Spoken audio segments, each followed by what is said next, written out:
Asinine Radio. This is the weekly music podcast where every week we get into a different band, different artist, and we break it down. Movie? Well, also movies. And this week we're in soundtrack season. We're back with soundtrack season. We had to take a week off, but we're back. And this week we're getting to the Life Aquatic with Steve Zissou. Zissou? I don't know. Wes Anderson movie. So that's what we're getting into. We're getting into the soundtrack. So we're going to get into the breakdown of that as well as parts of the movie as well, because why the hell not? My name is Tyler, and way out there, hundreds of miles away, is Jeff. While you're listening, go to Spotify, Apple Podcasts, give us 5 stars, tell all your friends, hit that, or smash that subscribe button on the YouTube. Smash that subscribe button, baby. Smash that subscribe button, baby, on the YouTubes. Go do that.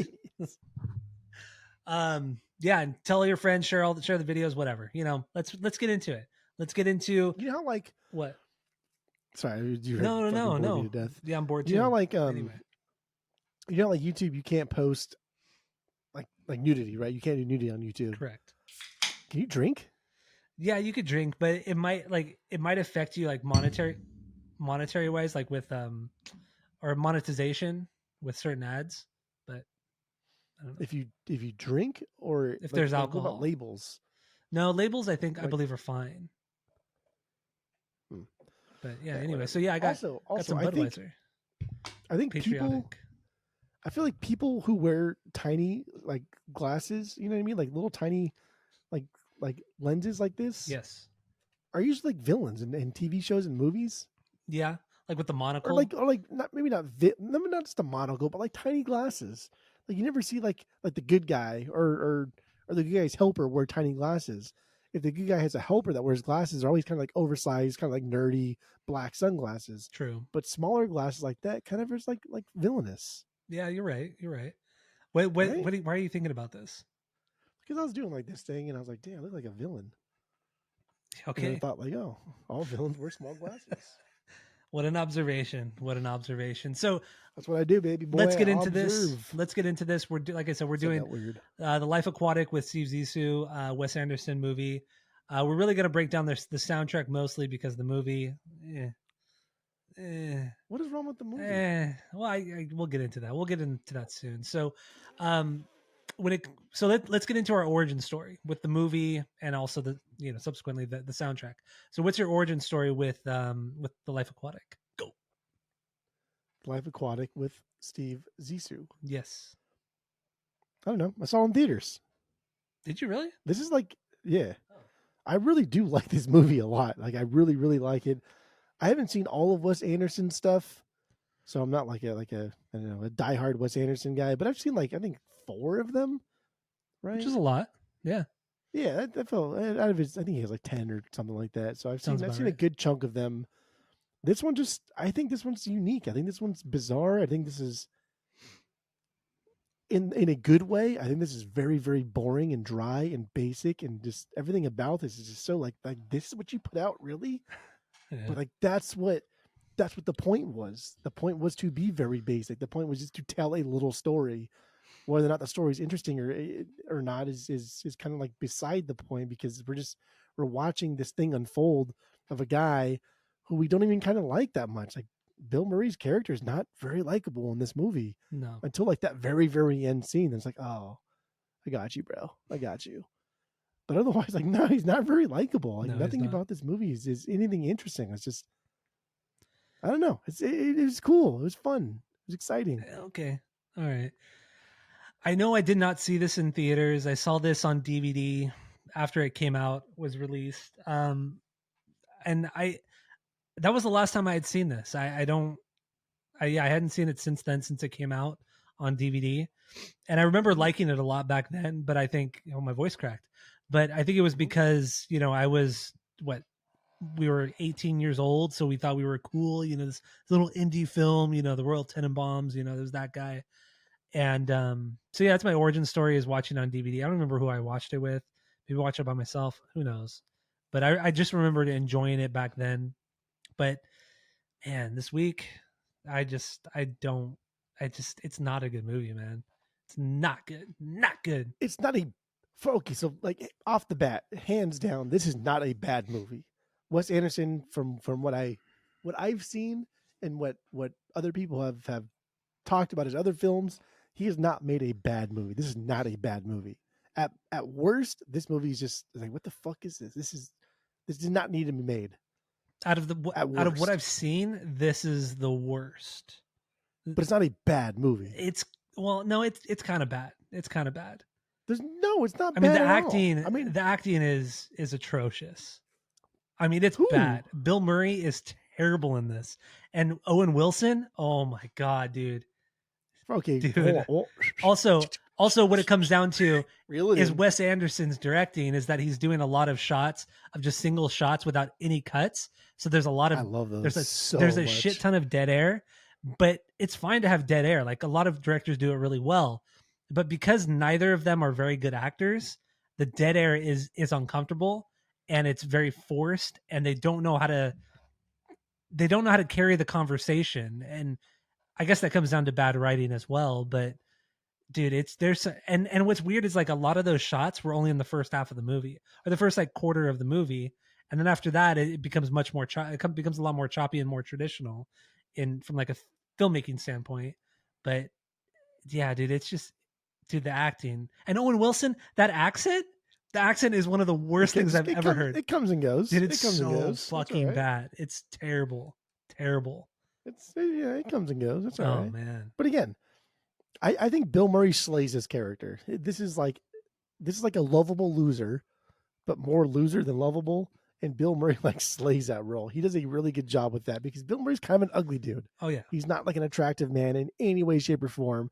So already off the bat, whenever he's kind of like slumped over and sitting down and his shoulders are sagging, he looks like a fucking loser, man. He looks like a loser that you just don't want to root for.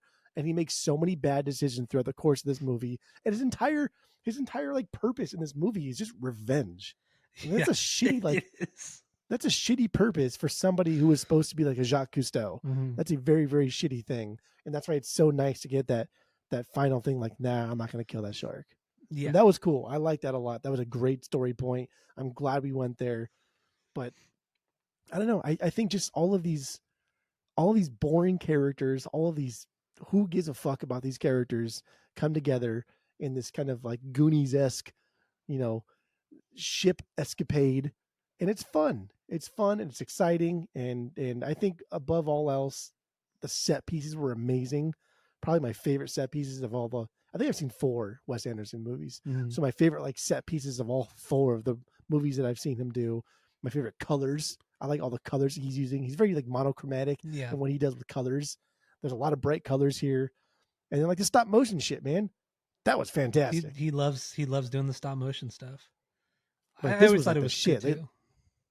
But like the guy that did the stop motion here, the dude like directed Night Before Christmas, right? Mm-hmm. The guy like knows stop motion.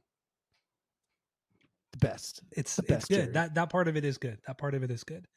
It's great. But I couldn't get over the choppy writing and the bad acting. It was too much. The only good actor in the whole movie was Willem Dafoe. That was it. He was the only good actor in this entire movie. I mean, Cate Blanchett's a good actress. She's good. She was fine. Angelica Houston's good. But their roles sucked. Yeah. And Cate Blanchett's role, her character kind of just, it was pointless. She's reduced to like a damsel in distress. That's exactly what it was. It was silly. It was dumb. And I can't get over Owen Wilson, man. He was so bad in this movie. He's terrible in this movie. Good. It's so bad. Oh, I think that's purposeful, though. I think it's purposeful because that accent was so bad. Like there's no way Owen Wilson could have done that. And they're homies, right? Like Wes Anderson, Owen Wilson, they're homies. So like he's gonna get that part no matter what. And I think it was just funny. It was cute. It was something. This should be a funny movie. It's a fun movie. Dude, none of Wes Anderson's movies like are tripling, quadrupling their money. They're not doing like Marvel fucking numbers here. You're right. They're barely making budget at that. People just like it because like he's a cool director. He does cool shit. Like those single shots, man, that at the party when they're doing like the little fucking, when Bill Murray and Owen Wilson are talking at the party, like that single shot, it's like 4 minutes long. Oh yeah. It's amazing. Yeah. It's unreal. Yeah, it's cool. But like I said, it's cool in some movies, but in this, it didn't work because the two actors did not play they couldn't do it. Those types of things aren't meant for these guys. And like I said, some of it might come down to the writing as well, because the writing was kind of bad. Some of the dialogue was pretty fucking bad. But I don't know, man. This is out of, I think I've seen all of his movies except for the Fantastic Mr. Fox. I haven't seen Rushmore, his first movie, and Rushmore's so I good. haven't seen Asteroid City, his newest one. Damn, because he's a fuck ton of movies. Yeah, so he's like 15 movies. No, really 15? Yeah, so like I've only seen Life Aquatic, seen Royal Tenenbaums, I've seen Rushmore, and then I've seen Budapest Hotel. Budapest Hotel's really good too. I like that one a lot. Yeah, Budapest Hotel is actually good. I love that movie. I think Royal Tenenbaums. That's a great movie. It's kind of like, I like that a lot. I see why people like this. I don't like this one. Rushmore I think is fantastic, but Life Aquatic is my favorite. My favorite is Darjeeling Limited. That one is my favorite, with Owen Wilson, Adrian Brody, and Jason Schwartzman. They're the three brothers. Yeah. That movie's fantastic. That movie's so good. I've never seen that one. Got that one on DVD, baby. Almost watched it this week, but I didn't have time. But anyway, so yeah, the movie was a flop. The budget was $50 million. It only made $34 million while it was in theaters. Obviously, I don't know if it's made up all that money since then, but it's gone on to become, I think so too, with like merchandise and all that kind of shit. I'm sure it's made up for that difference, but it was a flop. None of his movies do like fucking Marvel numbers. Like, most not movies even close. don't. So that's the thing. Most movies but like, don't. Not just Marvel numbers, but like the factor that Marvel does. So if Marvel's spending $100 million on a movie, it'll do $1 billion. That's a factor of what, fucking 10 or 100. Yeah. His movies, like at best, are making budget, or maybe at best doubling their money. Like that's not even close to what like Marvel is doing and things like that. So he's not known for making movies that people are flocking to the theaters to see, but people that do watch these movies are like, yeah, that was a fucking cool movie. I like that. I enjoyed that. And Life Aquatic is, and again, I haven't seen all of his movies, but it's very different than what he normally does, because it's just so dumb. It's so boring. Yeah. It's so drab. It's so basic. It's just so fucking elementary. So like, just really like a quick synopsis of the movie. He's a nature he does nature documentaries. His best friend, his partner Esteban, gets eaten by a jaguar shark. That's cool. Gets eaten by a jaguar shark. He wants to take revenge on the shark. So the whole movie is him trying to make another documentary, get funding for that documentary to find that specific shark and kill it. And then he ends up meeting his illegitimate son, who is Owen Wilson. And then it's just kind of the misadventures from there. So that's really the whole story in a nutshell. But it's not his son, though. Wait, what? Maybe I missed that part. It's not his son. Oh, maybe. Okay, I guess I missed that part. Because he's sterile. He that's not his son. Because it comes out later on that's that right. He's sterile, and he could not have had a son. Because she says that he says that he shoots blanks. That's what she says. Yeah. Angelica Houston says that. But it's funny too, because in the very beginning of the movie, he first meets him, like Owen Wilson's talking about changing his last name, but he just says, "Oh, I thought about changing my name." And a normal person would think like, "Oh yeah, changing your last name, right?" But because like Bill Murray, Steve Zissou is so fucking self-absorbed, he's like, "Yeah, you should change your first name." Like, who the fuck would change their first name? He calls him something Kingsley. so stupid too. He's like, Kingsley, I would have named you Kingsley. Yeah. He's like, well, my name's already Ned, so fucking good. It's fucking fine. Good. It's fine. It's good. So I know we're going to talk more about the story as we go, but the soundtrack, I didn't realize that the score itself was done by Mark Mothersbaugh from Devo. So good. I had no idea he did the score. The score is fantastic. First of all, it's a fantastic score. It's weird. It's kind of quirky, but I mean, what do you expect? It's Mark Mothersbaugh. And then how do you pronounce his name? Sue George? I don't know how to pronounce his name. So like I actually looked it up this week because we always just said Sue George because it was funny. Yeah. And then like friend of the pod Annie like corrected us one time, long time ago. I don't know if you remember. I don't remember now. But she like made a point. She's like, like it's funny. I know what you guys do. It's funny, but it's actually pronounced Sway Jorge. And so I was like, okay, I get that possibly. But then I looked it up this week. I think it's Sue Jorge. Is it Sue Jorge? I don't think the SEU is pronounced Sway. I think that's actually pronounced Sue. Okay. All right. From my brief one Google search. So I think how you would say it is Sue Jorge. Sue Jorge. So Annie, it's not sway. Unless it is, then I look like a fucking asshole. Which is, it's not out of character for you. Um, Yeah. so yeah, he does. So he does a lot of renditions of David Bowie songs, done in like a samba Brazilian kind of style. Is Brazilian even a style? No, it's not. It would be like Yeah, Brazilian style, sure. samba, bossa nova, that kind of stuff. And the covers are great, and honestly, some of them are better than David Bowie, the David Bowie originals. Because this week I listened to these David Bowie originals, and outside of one of them, I don't give a fuck. Or two of them. Which one did you like the I would say most? actually, I'm sorry, two of them. Two of them. There's two of them that I like, that I genuinely Which like, ones? and that's Rebel Rebel, because I mean that Yes. guitar lick, Fucking so that good. Rolling Stones guitar lick. It's Rolling Stones, man. It's Rolling Stones, Yeah. straight up. Well, that's what he did. He tried to make it sound like Rolling Stones. He fucking achieved that. It's fantastic. And then Queen Bitch. I like Queen Bitch a lot. Too. Oh, Queen Bitch is so good. I did like that one. But other than I that, agree though. Yeah, dude, I don't get David Bowie, especially the Ziggy. I mean, the little bit I've listened to this week, the Ziggy Stardust stuff, I just don't get it. It's way too theater kid for me. I don't get the appeal of David Bowie. True. I don't get it at all. Dude, it is true. I agree. I listened to a lot of Bowie this week, thinking that like this would be my intro into Bowie, right? Then I'll get more into it. And besides Rebel, and Queen Bitch, like I don't. It's like anything. Life on Mars, dude. I might as well just be cool. listening to fucking Elton John at this point. Like there's a shit ton of Elton John in these songs, and Elton John did it before him. I think he did. I mean, so like David Bowie, just like you said, it's theater kid music. It reminds me of like stuff that Queen did, but just did it exponentially better.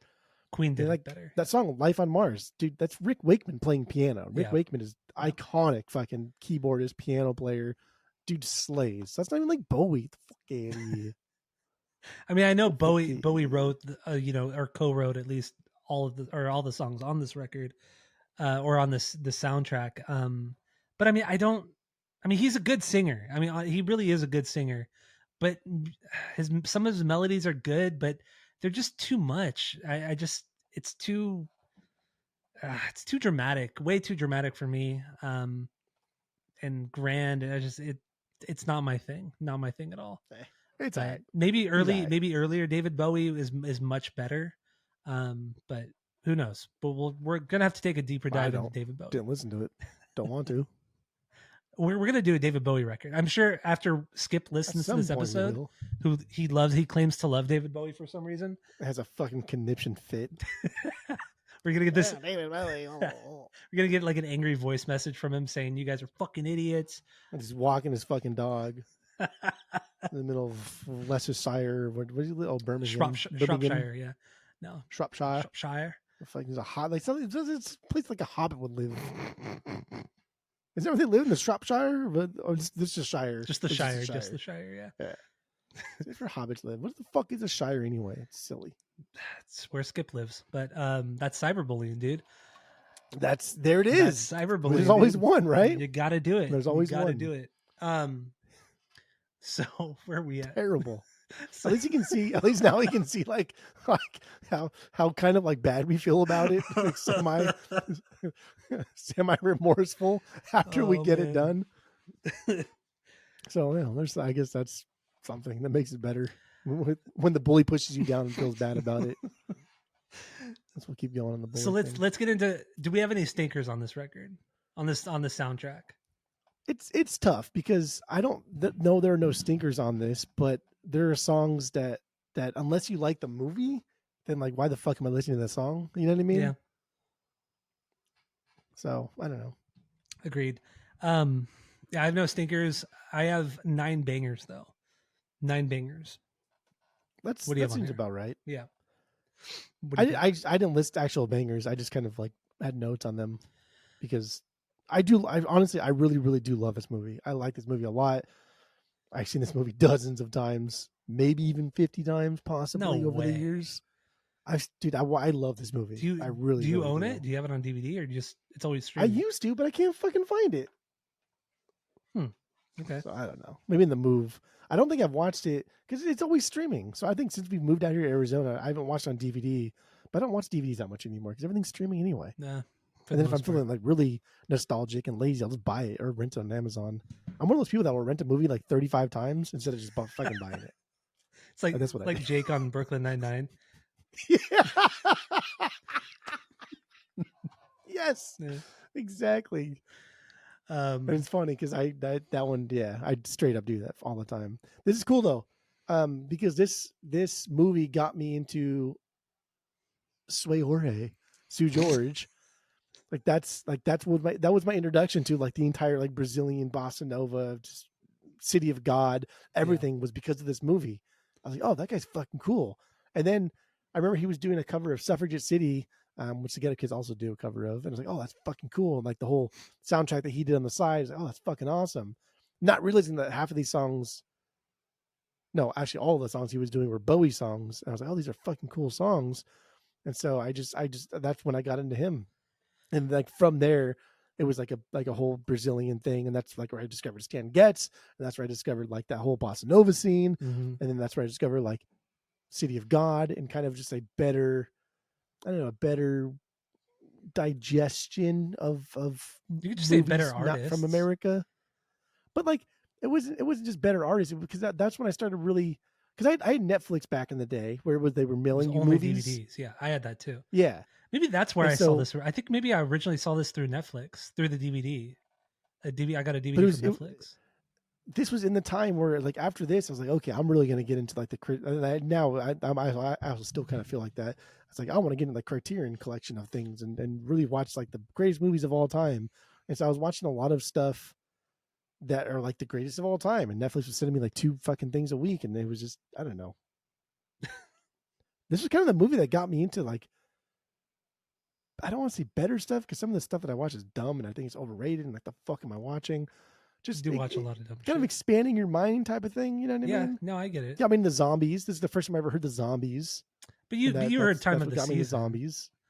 Yeah, but I didn't know it was the zombies. Yeah, that's true too. Yeah. Nor did I ever listen to the Time of the Season. It wasn't, again, there's no Spotify, right? It was just like, let me just download a track, usually from you, because I didn't really do it a lot Because after Kazan I got was the one canceled. that pirated everything and then spread all the illegal or the bootleg pirated shit to Well, all my we friends. just tell you what we wanted, and then you would just download it, and then okay, cool, I got And it. I burned it on a CD. Yeah. Yeah. Because at some point, like Kazaa got shut down, so then that was my ending to pirating, just because I didn't know how to use anything else. Makes sense. So yeah, this movie was really, really like my introduction to kind of like a whole different world of world music and cinema. You want cinema? Yeah, I mean, like musically, this movie definitely got me more into the Brazilian, the samba stuff. I mean, because of this, you and I found Jorge Benhor. I mean, to this day, I mean, Africa Brazil, that record by him, I think is it's a beyond bang, it's a beyond perfect record. I mean, Africa Brazil is amazing, and everything that Jorge Ben was doing in the 60s and 70s was just absolutely incredible. The best Brazilian music. I mean, I haven't heard a ton of it, but I mean, everything I've heard, I've heard all of it. he's for sure the best, top notch stuff right there. But I would have never discovered him had it not been through this movie specifically. But then when it comes to like indie, more obscure movies, I mean, friend of the pod Annie, she got me into a lot of this shit. Her and I met in 2003, and she was very much into the indie art scene and the movies and a lot of underground music, and she introduced me to a lot of stuff. And you know, this is kind of one of those things where it's kind of adjacent to a lot of the shit that she was showing me. So I don't know. Yeah, it's a good Wes Anderson, and this movie specifically is a good jumping off point into like indie movies, underground movies, and shit like that. Definitely is. Yeah. Definitely is. And there's a lot to like about this movie. Like if you take the movie in individual parts, like the pirate thing, like why the fuck did you even have that pirate thing in there? That's just, it makes no sense. It comes out of nowhere. It's kind of stupid. The whole Yeah. Jeff Goldblum thing too, like that's kind of stupid. It makes no sense. But there's a lot of cool stuff about this movie as a whole. Like it's a lot of fun. It can be. It's a It lot of can fun. be. You don't got to pick it apart, okay? All right. Well, that's what we do. We pick things apart. So It's gonna be so fucking mean all the time. so fucking mean, dude. But yeah. Anyway, Mark's because there's more than one. Mark's Mother's Bogs. Dumb last name. Mark Mothersbaugh. Mark's Mother's Bogs. Okay. So what about him? What about him? He composed the opening song for Rugrats. That's what he's most famous for, is Rugrats. I'm That's not kidding. what he's I'm most famous kidding. for. I'm kidding. Devo, dude. Devo, dude. Whoa, dude. I don't know about that, dude. Because then we also get a Devo song on this fucking soundtrack. And god damn, that Devo song better be a banger. It is. It's my 3B. It's my 3B. God damn, dude. Gut feeling. That's from their fucking first Are We Not record. Men? I'm telling you. Yep. I'm telling you over and over that first record is absolutely amazing. I have that record. Why you don't own the vinyl? I have it on the vinyl. When did you get that fucking record on the vinyl? Oh, I bought that for you. You're right. Right, because it was like $5 at Grace Records. I like forced you to fucking buy that shit. No, it was $7. They did those $7 thing. He's digging over here. I don't know where my Devo is. Damn, you're wild. I don't know where my Devo is. Well. Oh, that's after. Oh, okay, here it is. There we go. Here it is. There we go. There he is. There it is, right there. Devo, Are We Not? That was $7. I know. I know. Dude, that is a killer. That's a perfect record right there. Oh, it is. It's amazing. It's amazing. There we go. Devo, Are We Not Men? I have an OG UK version, which is on colored wax. Not a big deal. Yeah, it's not a big deal. I don't care. Got him. Okay. All right. That's fine. So yeah, let's get into that song. What is that your 1B? Yeah, that's my 1B. I love that first record by Devo. It's funny because I don't like anything else by Devo over like I think at best I'd probably give something like a 2 out of 3. Okay. But I would like nothing is over like 2 out of 3 for Devo except for their first record. Yeah, I would. I mean, to me, the first record is a solid 2.5. I don't think it's perfect. Ooh, dude, that's perfect. Really, you think so? I mean, I do Straight love up. the record. Yeah, I think it's perfect. It's perfect. Yeah. It's punk rock. It bro. is. It's like It it's absolutely. punk before like people even fucking really understood kind of like where punk was going. We're talking this is like late 70s here, and Devo is actually writing punk songs, fast, aggressive, hard punk songs, but they're masking it just because like their singer kind of like does this thing, and Mark is doing the guy yeah. Dude, it's heavy. It's heavy, and That's you know what nice. with Devo, how precise they are. Like their timing, and it is so crisp and it's so perfect. I mean, those palm mutes, those downstroke palm mutes, they're perfect. Everything is just so perfectly in time. The drumming is so precise. The 16th notes, that he's playing on that hi-hat, it's relentless. It's fucking relentless. But it's like a drum machine. He sounds like a fucking drum machine.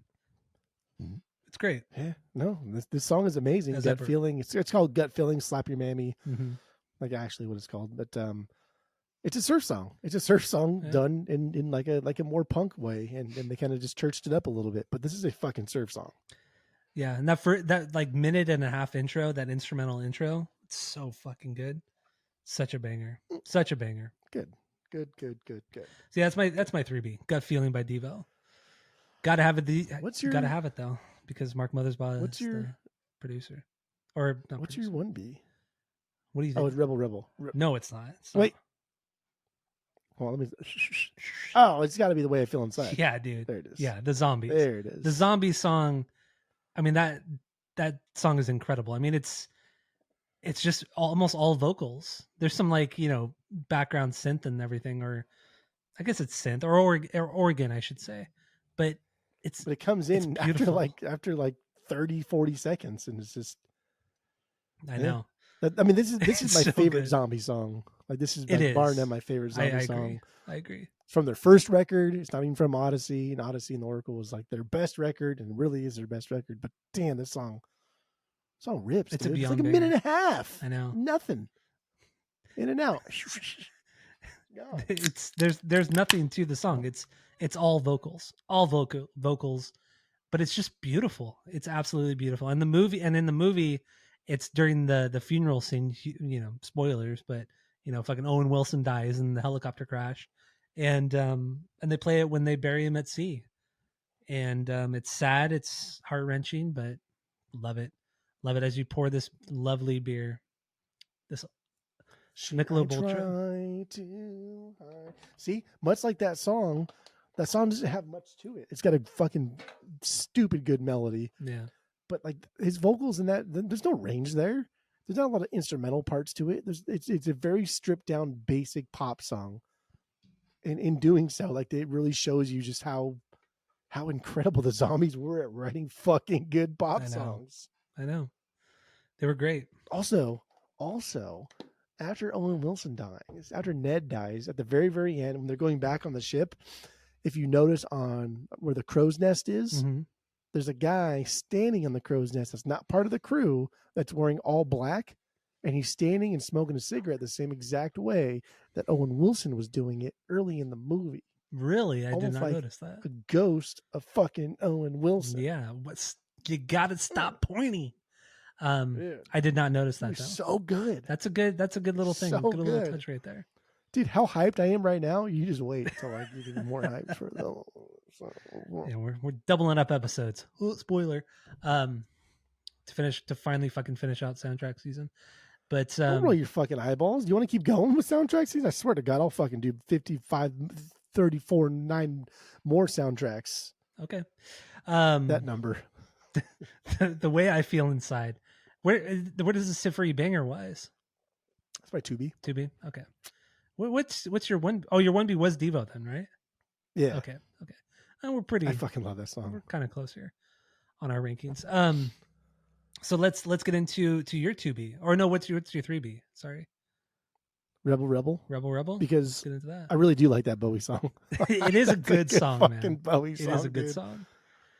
But it's funny because like it's 4 minutes of just that one riff. Yeah. Like it's just nothing looped. ever happens in that song. Yeah, it's the most looped. fucking basic, boring fucking song I've ever heard. But fuck, man, you don't fuck around with that riff. But it also has that really driving drum beat too. That through like it's essentially that's loop too. The whole song is just fucking loops. But it's good. But he did write that in the hopes of like trying to sound like the Stones. And it's like, bro, you achieved that because that sounds like the fucking Stones. Yes, 100%. I also watched him perform this song on Top of the Pops back in like 1973 or something like that, or 72. What, the eye patch one? Yeah, the eye patch one. So fucking pink eyes? stupid. An eye patch on? Is that really why he had an eye patch on? No way. Yeah, oh pink my eye, god. So he fucking wore an eye patch. Wow. Stupid I didn't ass. know that. But yeah, I watched it, and I mean, Top of the Pops is notorious for lip syncing. I mean, even up until 2005 or 2006, they were doing that.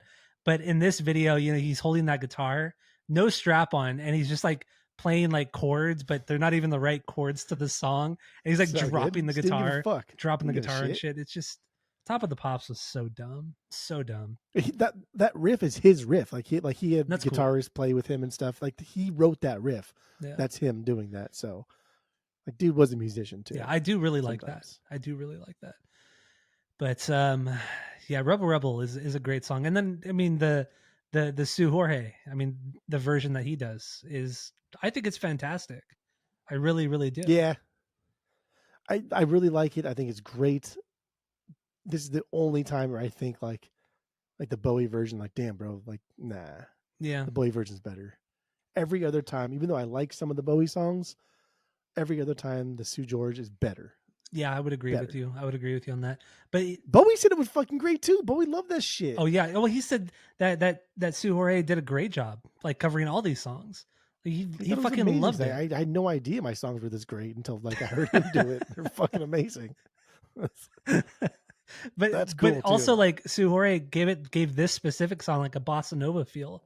Like the whole beat. I mean, there's no beat because every cover is just the vocals and the acoustic guitar, and that's it.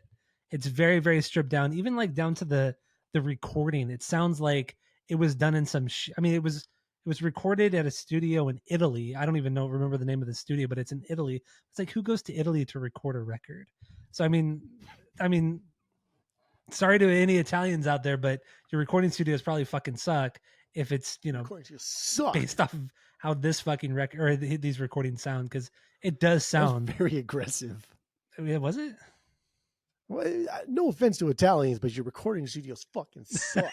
Well, I mean, this is like a wildly popular record, and it just sounds like shit. Like it just the recordings, they don't sound good. They don't sound professional or anything. But that's what gives it its like it's the whole its tone and the whole feel of it. I love it. I personally love it. But I had this because they pressed this for Record Store Day like 2 years ago, yeah. and I bought it, and I listened to it, and I was kind of like, you know what, it's the filler songs. And I like Mark, I like our boy Mark and his Mother's Bog, Mm-hmm.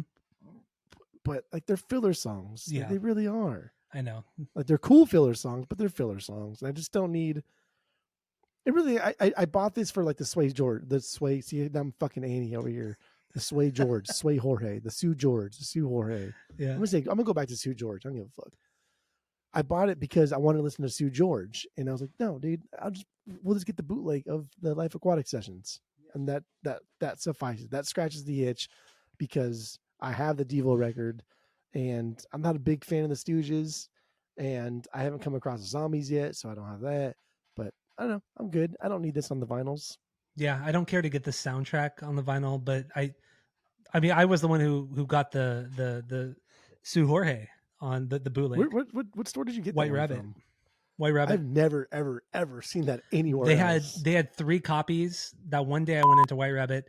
Well, they posted it on their Instagram, so I went over there right away to go grab it, and then they had 3 copies, and I bought 2 of the 3. And yeah, So but yeah, good. it's a bootleg, but it's fine. It's like it sounds great for what it is. Yeah, I think it sounds fantastic. And you know, it's a good package, and the record's a bright yellow, so it matches perfectly with the Gotta whole be bright aesthetic. yellow. It just everything matches perfectly. It's a great. Fuck, let me find it. Hold on. Oh, my dude, it's very nice, and I mean, Sue George isn't like the best guitar player of all time, nor is he like the best singer. And I think it's just the allure of him kind of just singing in Portuguese and being Brazilian and being a little bit exotic, like that. There is something there. It's something nostalgic. But I think I don't know. Reimagining songs like that in such a stripped down, basic form is fearless and inventive. Yeah, I can't find it right now. I thought I could grab it, but Like the bounty hunter in Jedi, fearless and inventive. yes, Boba Fett. Does she have a specific name?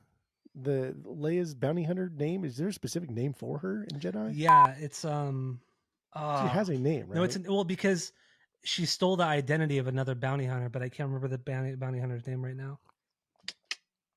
I don't remember.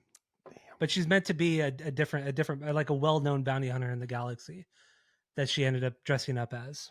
Or I think in the story, the expanded universe, like they ended up killing that specific bounty hunter, and she used their identity. But do they kill that bounty hunter just so they could use the identity? I don't remember it, because like not all bounty hunters are bad. Like, no, you know what I mean. Like Dog, he wasn't bad. He was a cool guy. Yeah, that's true. I guess I don't know. That's an example, dude. It explains in the Shadows of the Empire novel, but I don't remember what it was. It's been a long time since I read that. You don't read books, so it doesn't matter. But it does explain it in that book. Books are dumb. Anyway. Rebel. Yeah, let's get back to this bullshit movie, this bullshit soundtrack. You really just don't like this. I don't know. I really don't think this movie is very good. I did end up buying it because it wasn't streaming for free anywhere, and renting it was the same price as buying it, so I bought it for $4. So whatever. So I do technically own it, a digital version of it. But yeah, I don't know if I'll ever. It is streaming. It wasn't streaming as of like 2 weeks ago. It was not streaming because I had to buy it. Yeah, are you sure? Yeah, I bought it 2 weeks ago because it was on sale on Amazon Prime. It was on sale for $3.99, so I bought it then.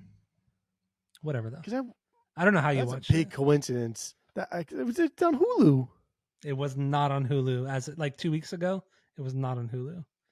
I swear to God. I swear to you.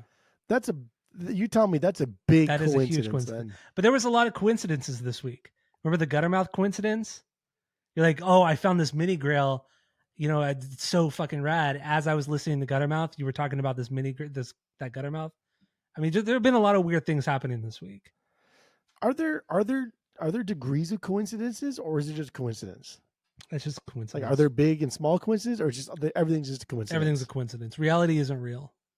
That's what it is. Reality is not real. Okay. Anyway, Rebel. Please don't do that. My so isn't that a bad word or something? Like I think it's like fuck you or something. It's like, fuck off or fuck you. I don't know. It's like getting scratched my fucking neck without like some fucking deaf person not getting offended. I guess. I can't remember what like sign language people would have to do. So I was like, what did they? You forgot what sense they lost? Yeah. Yes, that's the what correct terminology there. Yes. Man, they're the ones got heightened though. He was in Daredevil. I've never seen Daredevil. The Ben Affleck one, I've never seen it. I mean, I've seen that one too, but the one on Netflix, that was good. I heard that one was really good. Never did. Fucking fantastic. Charlie Cox. Don't laugh. I don't know the reference, but okay. That's his name, Charlie Cox. Okay. The actor. Okay, that's fine. I'm not immature like you. With an X, not a CKS. Okay, you really had to, drive that joke into the ground, right? Jesus Christ.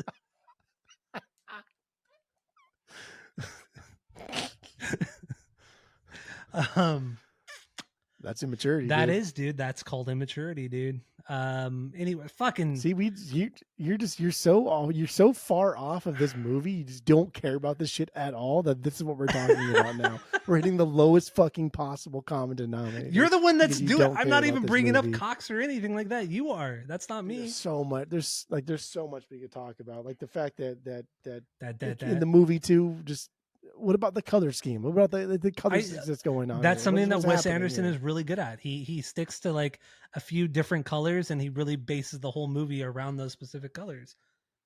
Yeah, the set pieces, the costumes, everything. Like this one was different though, because it wasn't like boring colors. It wasn't just basic kind of like pastel-y looking colors. It was very vibrant, bright yellows and blues and purples, things like that. That was good. Very different for him. Yeah. Was it though? I mean, at this time, was it his third or fourth movie? I don't think it was that different. Don't think it was that different. Yeah, it's pretty different. I don't know. So another song that I want to talk about, it's actually my 2B, and that's the Stooges song, Search and Destroy. Such a banger of a song. Hey. This does not sit as a banger for you? Nah. I'm not a Stooges guy. I don't know. I've tried it. I don't get it. I know people love it. My partner at the record store fucking loves their first record. I don't get it, dude. It doesn't hit. It doesn't hit. It's solid. It doesn't. Man. I don't think it's like the greatest thing in the world, but I understand its influence on especially punk music. I mean, this comes off the record from 1973, and I think this is probably their biggest song that they've ever done. But yeah, it's a faster punker song, and the drums are very Keith Moon. The way he plays those fills and everything, it's not Keith Moon obviously, but it's very much in that same vein, which is cool too. I mean, the influence here is crazy, because the Who were also like early punkers, which we talked about on the episode. Dude, the Stooges the first record dropped in like late 60s. Yeah. So we're talking like punk music.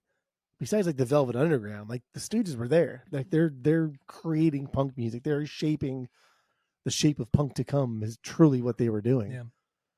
But I just don't like it. I don't fucking care for it. I don't. Okay.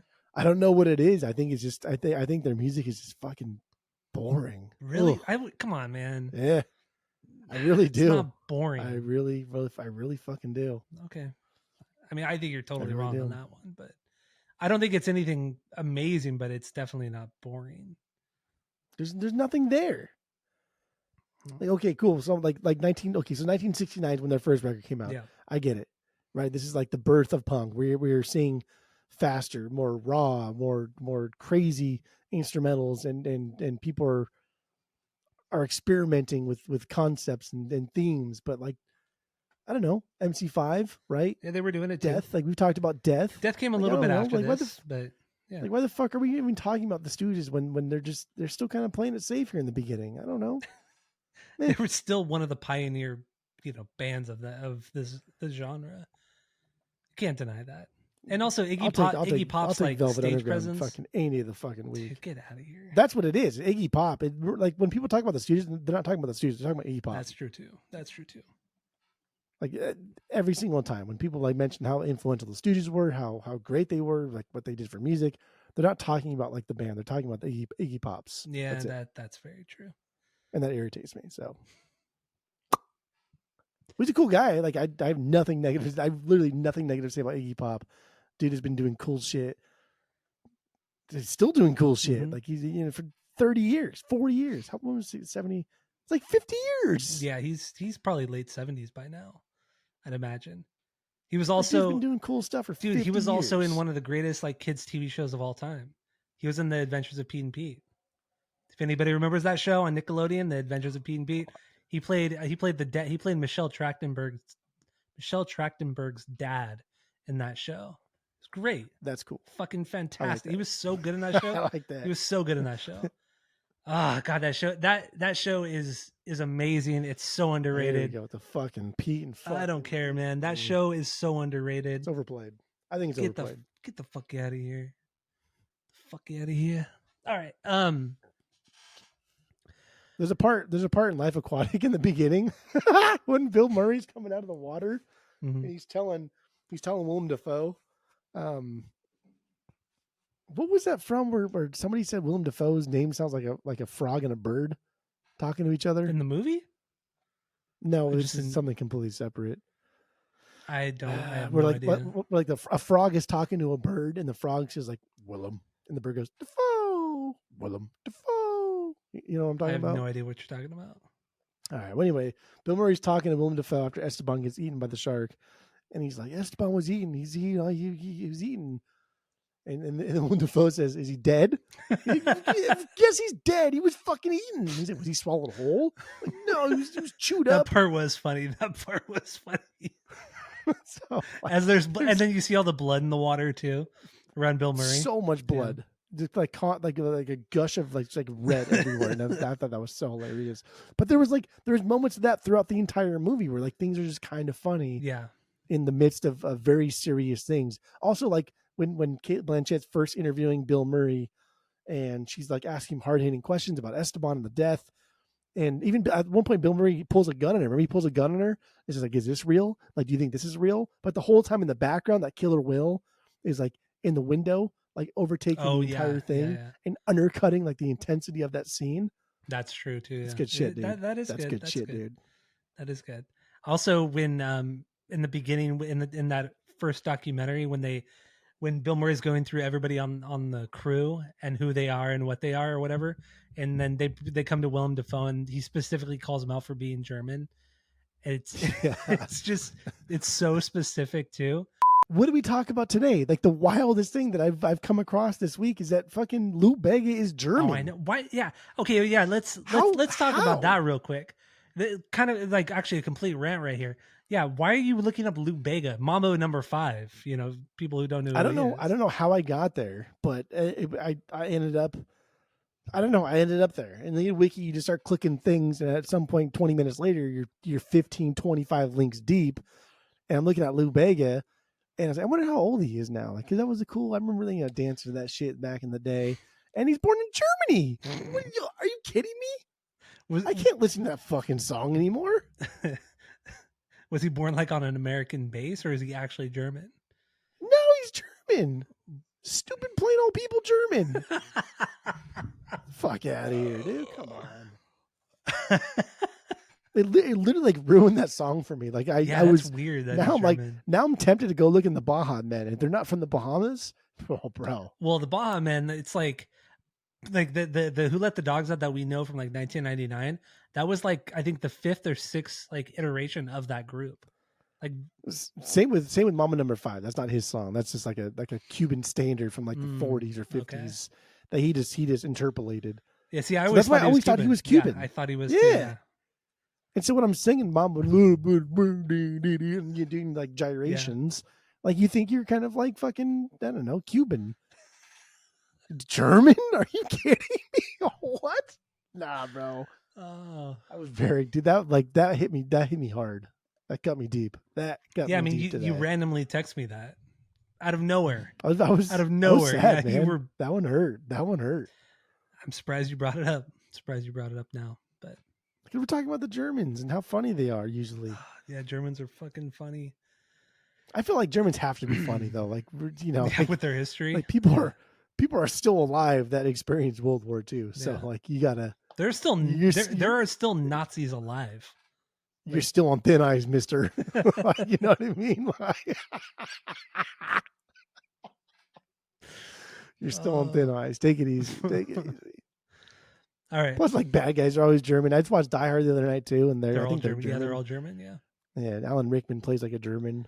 Damn, he's such a good villain. Such a good Dude, Die Hard 1 was It's fucking great, man. Perfect Yeah, movie. great.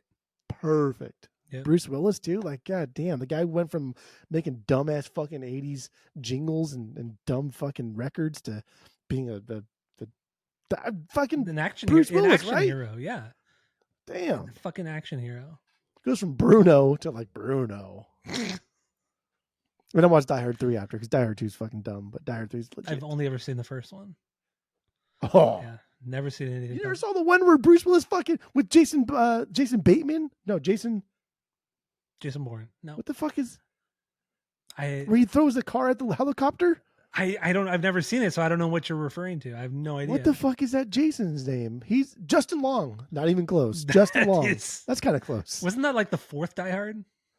Yeah. Okay. Dude, Bruce Willis like legit like gets in a car, drives it really fast, jumps out of the car, it hits like a bank on like this tunnel, and he throws it at a helicopter and kills the helicopter. and Justin's like, dude, you just threw that car at the helicopter. He's like, yeah. That was the movie where Ryan had the stick. That was Timothy Olyphant. He was he on guy. it too? Okay, in that too. Yeah. Okay. But remember Ryan's car, his old car, the giant sticker on his back windshield. It was, what's the name of that movie? It's Die Hard. Live Free or Die Hard. And Ryan had that literally covering his entire back windshield on his car. It said Live Free or Die Hard for years, for like years, good. Man. Oh, it was so stupid. Man, we were idiots. Damn, man. We were idiots. Telling you. Life Aquatic is a good movie. Oh yeah, back to Life Aquatic. There's really not a whole lot here. There's not a whole lot of meat to this movie. There isn't. Right? I thoroughly enjoy it. I do like this. I think it's funny. I think the characters are all quirky. I think maybe the reason why I like it is because there's such a wide variety of characters. Right? You have like the interns, and the interns are just treated like complete garbage. They are, and then they end up quitting. One of the interns is a regular on fucking Criminal Minds. Really? I've watched a lot of Criminal Minds, and I hate that show. But the guy with the intern who gets like right there, the axe to the collarbone. He's on Criminal like the Minds? afro. Yeah, he's like the nerdy guy in Criminal Minds. He's the guy that like is like the super smart nerdy guy in Criminal Minds. Yeah, I don't remember in Criminal Minds. No, but it's just funny. There's like every character in the movie has like a specific purpose, and it's just like a gross exaggeration of that character. And then like the lackadaisical kind of 25-year-old topless girl who is the only one that you think is like, oh, she's a throwaway character, right? Mm-hmm. She's there for comedic effect to be topless, but then she's the only one to say, bro, we should not be going into international waters. Yeah, and she's the only voice of reason in the entire movie, which is so and that's weird. funny. That's cool. I know, because like the first shot of her, she is topless, and then like the second shot of her, she's topless too. Yeah, no, that's what I was gonna say. Like the next like 3 or 4, she's also topless. Like she'll just randomly be on the ship, wearing no top, doing whatever she's doing. Just mundane tasks. Yeah. But I mean, the movie's fine. I mean, but it really does all build up to that ending, and the entire purpose of this movie is Bill Murray. He says it when he's talking to everybody, and they're like, "Why are you going after this shark?" He's like, "Because I'm gonna fucking kill it." And like, but it's an endangered species. Like, I don't give a shit. Yeah, it fucking killed my friend, so I'm gonna kill it. As if like this shark has like this human attribute that knows that it kills. Like the shark knows. It's a fucking shark. And it's not like a tiger shark. It's just, he said it looks like a tiger shark. It's just super endangered, like fluorescent looking weird shark that no one's ever seen. There may only be one of, and he's gonna kill it because he doesn't give a fuck, and he's spiteful and he's an asshole. But through meeting this guy who thinks is his son, he goes through this transformation. Throughout the whole movie, it's just him growing as a person, and he ceases to become this adolescent kind of prick and grows into be like this kind of cool adult. Remember, he goes back for the stiff, the corporate shill. Yeah. They go back for him, even though he writes him off in the beginning. But he's like, "Oh, I can't believe that guy stuck his neck out for me. He's a homie." Yeah, when they become friends. When he got abducted by the pirates. Yeah, the bond. What was the bond salesman or the bond? What was it? So somebody from the bank. The bank sent them to make sure they're not blowing their budget or something like that. Yeah. But it's cool. It's a good movie, and the very end when he sees a shark, and they're like, "Are you gonna kill it?" He's like, "Nah, I'm good." Like, that's cool. Yeah. I like that. Yeah. Like, the entire movie we're leading up to this like end fight scene with the shark, and because he grew as a person, he finds like that inner peace, and it's good. It's good. Yeah, it's the Bond Company stooge, by the way. That's what they call him. The Bond Company stooge. The Bond Company stooge. That's what they call this guy. Yeah. But yeah, he's the one who gets abducted by the pirates, the Filipino pirates, but he actually speaks Filipino, which I always thought it was Tagalog, but I looked it up, and Tagalog is that how you say that? Yeah, Tagalog. It's not Tagalong? No, it's not Tagalog. It's Tagalog. It's Tagalog, and I thought that was the language of the Philippines, but I guess it's just a specific dialect of the country. But the Filipino language is its own thing. But I learned something new this week. I learned two things new just right now. You did that you did. But yeah, the whole pirate thing was weird, and then also Jeff Goldblum. I can't. He's annoying. He's just this is before he was like Jeff Goldblum as we know him today.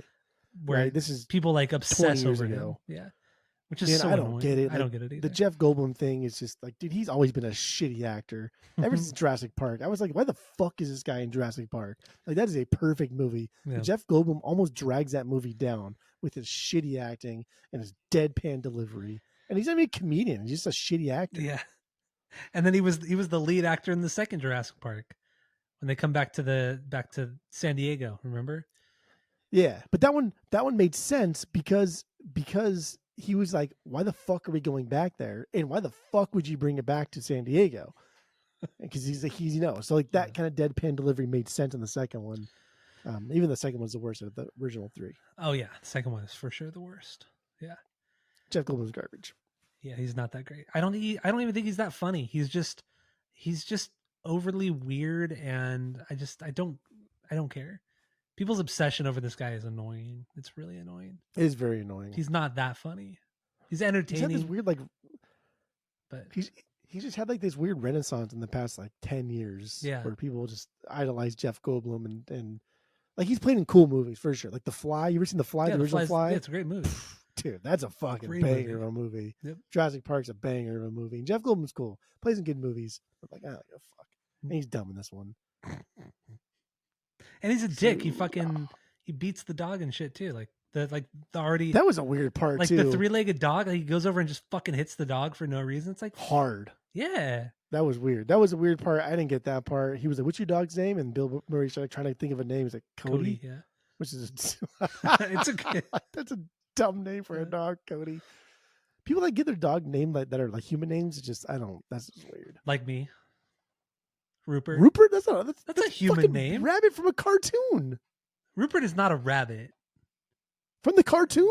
He's not a rabbit. He's a bear. He's a rabbit. He's a bear. Rupert is Rupert? Yes, Rupert's not a bear. The white thing with the red sweater? Yeah. That was a bear. It's not a rabbit. High. Rupert likes to fly way up high in the sky. Rupert. Rupert. It was all British. Remember, it was all British. They all had the accents. Rupert's a rabbit, dude. No, Rupert is it's a bear. Hold on, dude. Hold on there, dude. Rupert. I'm just gonna write Rupert. Yeah, Rupert's a bear. Rupert Bear. He's a white bear with a red sweater and a yellow scarf, yellow pants. Rupert. Yeah.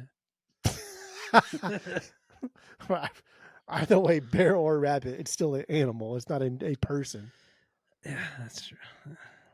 But yeah, I don't know why Jeff Goldblum hit that dog. That was weird. That was a weird part. It was a little out of character for Jeff Goldblum in that capacity because he's pretentious, but he's not a douchebag like Yeah. that. He's just kind of an asshole. I don't know. And then It was weird. they I abandoned the like dog that. on the island at the end too. They're like, "Oh, Yeah, sorry, it's fucked Cody." up. It's like, come on, man. You really had to put that in Yeah. there. I didn't like that. I didn't like that. I mean, like the dog was the tag along people's to begin with, so they just left it there to go back with its peoples, I guess. yeah, but I still But don't also, like it. I mean, just like another knock to the movie, just like the fight scenes. Like, are you fucking Yeah, they were kidding me? just- These are pirates, bro. These are ruthless pirates. There ain't no way you're getting the jump on them. No fucking way. And like the boat scene when they're like the gunfight. Yeah, It's it like, was dude, these so pirates would have stupid. eaten your lunch. They get the fuck out of here. They have the fucking rifle, like Fuck the off. AKs and shit. They have actual fucking Yeah, rifles. dude. It's only Bill Murray. He's the only one fighting back. There's Yeah. no way, dude. And they guys all have would've guns, just- and no. they make a point of it the whole movie that they all have guns. You know, then you see the guns on their hips and or on their legs and everything too. It's stupid. Dumb Do the movie. interns get guns? No, they share one. That's what the topless girl said. And his reasoning for going into international waters is so dumb. Remember, he's like, if we take your route, that's like, and he's looking at a map. He's like, that's like 4 inches. We take my route, that's like an inch and a half. Yeah. Like, are you serious? This is your captain? Oh, okay. Yeah. All right. Anyway, It's good. wrap it up. Here we go. Yeah, Ready? wrap it up. Ready for the wrap up? I'm ready for it. So yeah, let's we didn't even get into a lot of the other songs, but that's fine. I in the end I just don't really want to talk about David Bowie because David Bowie's just I don't get it. I don't get it. You know what I really dove into this week too was just like all of the horrible things David Bowie represented too, and just like that kind of side of him. I was going to, but then I realized I should wait and hold off on that until we do David Bowie on the podcast, which we should do next, maybe. And it's just like, damn, dude, David Bowie's just like, dude gets a free pass, and I don't get it. Yeah, he really don't does. understand why. He really does. Yeah, I don't understand why David Bowie can like fuck 13-year-olds and that's okay, but anybody else is fucking a big deal. Yeah, it's definitely not okay. Definitely not okay. But okay, whatever. All right, so let's give our wrap up of the movie, the soundtrack, and then we'll rate the both of them separately based off of our world famous 3-point rating system, where 3 is a perfect album or movie, 2 is good, you're going to continue to watch or listen to, 1 is bad, but you should give it a shot, and 0 is the worst thing you've ever heard or listened to. So what do you got? Go. This is again, I haven't seen all of his movies, but this is my favorite Wes Anderson movie, like by far, not even a question about it. I like it. I think there's so much charm in all of these characters, and I think that's what makes his movie as a whole better, is because it's just, if you pick it apart, it's really, really shitty, and there's a lot of parts that just make no fucking sense. But again, it's like The Sandlot, right? Like it's just a ragtag team of just misfits and nobodies and losers, and they come together for a common purpose, and they follow their leader blindly no matter what, and everybody kind of doesn't really learn anything except for Bill Murray, but even him, like he doesn't really learn anything either throughout this movie. Maybe how to just kind of like let shit go. But at the very end of the movie, they jump back onto the boat to go out and run another adventure. So it's just like it's a glimpse. It's a glimpse into the lives of these fucking losers that have nobody else except each other, and it's fun. And the soundtrack on its own, like you know what I mean? Like whatever. I think Sue George is great. I think he's better suited at doing his own personal music. Like his second album, Crew, is a fucking banger of a record. He's doing Bowie covers here, so it's fun because like we know these we know these songs, and so therefore the acoustic renditions, because they're in Portuguese, are a little bit more exotic. But like overall, you know what I mean? Yeah. Whatever's. Yeah, I agree. I don't know. I love this movie. I really do. I think it's colorful. I think it's unique. I think it's fun. I think it's something different that he's done outside of like the actual like stop motion shit that he's done, which I haven't seen those ones either. But I don't know. I like this. One. Yeah. I think the movie I would probably give like a 2.25. I think as a soundtrack on its own, I probably give like a 2. Dang. I think you throw them together because soundtracks, dude, sometimes soundtracks can make a movie. So yeah, put them together. I think we got a solid 2.5 on our hands here. Solid 2.5. Okay. All right. Wrong, but All right. All right. Movie wise, I did not enjoy this nearly as much as I thought I would. I remember liking it a lot more when it came out originally. Um, this is out of all the, like I said, all out of all of the Wes Anderson movies I've seen, this is bottom tier for me. At this point, still Darjeeling Limited is the best that he's put out. It's this movie's disjointed at moments. The acting at especially at the first half of the movie is pretty fucking terrible. Um, so yeah, I don't visually. I think it looks cool. It's nice. It's typical Wes Anderson. This is right before like he went like full in on the like the colors and all the kind of things that made him Wes Anderson. Um, and I don't know. I just movie wise, I'll give this a 1.5. It's worth watching once. It's not terrible. It's not bad, but I'm never gonna go back to it. I really, unless I'm gonna do like a Wes Anderson like marathon and watch all of his movies, I'm not gonna go back to this one. Soundtrack wise, I don't understand. We didn't even talk about this, but why David Bowie? Why are there so many David Bowie songs? The songs don't relate to the story. They don't relate to any of the characters. At least to my understanding, they don't. So I don't know why they wanted to cover all of these, or Wes Anderson wanted Sue Jorge to cover these specific songs. I just don't get it. But stylistically, I think that the samba, bossa nova, the whole Brazilian thing works well with the whole aesthetic of the movie. I think that's fantastic. Mark Mothersbaugh absolutely nails it with the score and just the Devo song, obviously, and some of the other songs are absolute bangers. But soundtrack wise, I'll give this a 2. I'll give it a 2. I will give it a 2. What if you put them together? 1.75. Well, you don't just have to average it. You don't have to just take the aggregate. But no, okay? but I know. But even still, do you? 1.75 because the movie isn't that great. It's fine. It's not that great. It's good. The movie's good. It's good. It's a 1.5 out of 3. Soundtrack is 2 out of 3. There you go. That's what I got for this one. It's okay. It's okay. All right. So all right. Those are opinions, dude. They're the right ones. They're the right ones. They're the right ones. That's okay. So thank you all for listening. Go to Spotify, Apple Podcasts, give us 5 stars. Tell all your friends. Share this with everybody. Hit that or smash that subscribe button on YouTube. And it's all she wrote. That's all we got. So that's it. That's all.